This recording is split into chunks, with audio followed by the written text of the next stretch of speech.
I've always liked the look of sea glass, and today we're taking broken chips and turning them right into this. The easiest way to do this is to use rock tumblers. They consist of a watertight canister that can be filled with rocks, sanding grit, and water, and then placed onto a small machine that spins it continuously between 50 and 100 revolutions per minute. Glass is actually easier and faster to tumble than rocks because most rocks are a lot harder. I found some big and thick pieces of this really interesting blue and gray glass on my new property. Some of the chunks were too big for the canister, so I just used a hammer to break them up a little bit. I rinsed off the glass and then placed the broken pieces into the canisters, filling them just about halfway full. I had some smaller chunks of clear glass left over from my glass and epoxy experiments, and I added that in as well. It's helpful to have a mix of different sizes because the smaller pieces help polish some of the crooks and crevices in the larger pieces. I'm using the step 1 abrasive material. This is the roughest grit. And then I added water just over the top of the glass. At the end of the video, I'll show you what happens if you dry tumble, which means tumbling with grit and glass, but no water. I bought 2 different rock tumblers to start. The blue one worked great, and this black one was kind of crappy. It kept getting jammed and then shutting off on its own, which is annoying because these are devices that you want to set and forget, but if you come back a few days later and it's turned off, you have no idea how long it was actually tumbling for. For this first tumble, I let the machines run for just 4 days. You definitely don't want to rinse these things off in a sink because the leftover abrasive grit, as well as the little particles of ground up glass, could really clog up a sink drain. In just 4 days, all the sharp edges were knocked down. They're completely smooth to the touch, and the pieces look pretty great. Now obviously when they're wet like this, they look a lot smoother than they actually are.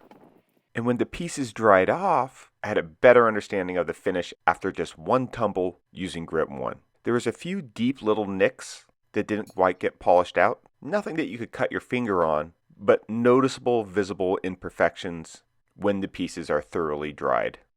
The tumblers I bought came with 4 stages of abrasive medium. Each time you run a tumble, the pieces get noticeably smaller as the sharp edges get ground down. So I filled up 1 tumbler with the glass that had already been through step 1, and then filled up the second tumbler, and then added some ceramic pellets that have pointy ends. These will help sort of push the step 2 grit into some of those little crevices that we kind of missed on step 1. I also filled up another canister of new sharp glass chips to go through step 1. And that's basically it.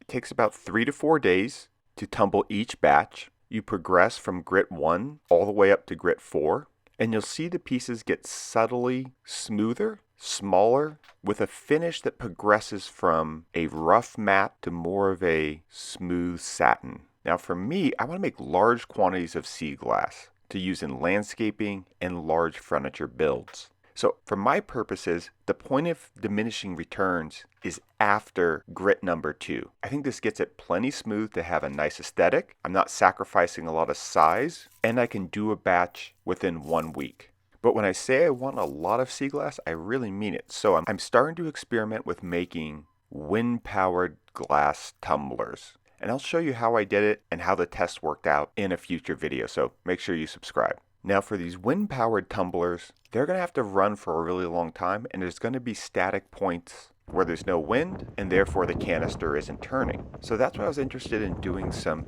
dry tumble tests, because you see the water and the grit can kind of form a sludge, and it can really solidify at the bottom of the canister. So if the canister's been sitting for a while, it can kind of be hard to get it turning. Or if it does, it takes a few revolutions before that sludge kind of breaks up and everything starts tumbling freely. So I tried dry tumbling a couple batches, one with the abrasive grit and another batch with just our local sandy dirt. It worked reasonably well. It just took a lot longer to get the same results with water. About 12 days of tumbling dry to get the same look that you would get with about 4 days of tumbling with water. I got a lot of project ideas for these little pieces of sea glass, and I'm already starting on a wind farm so that I can process glass at scale. But let me know what you think in the comments below. What would you use these chips for? And what sort of glass tumbling experiments have you done? Thanks. Bye.